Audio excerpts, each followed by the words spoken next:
Una història emocionant protagonitzada per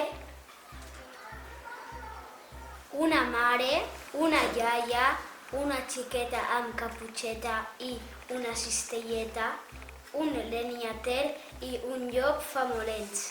Ves amb compte i no parles amb desconeguts, però del camí es trau un llop.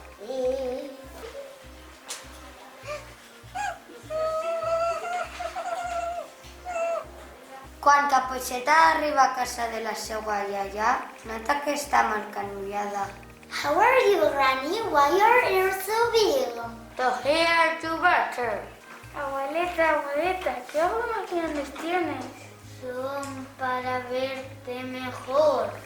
Àvia, quines dels més grans tens? Son para...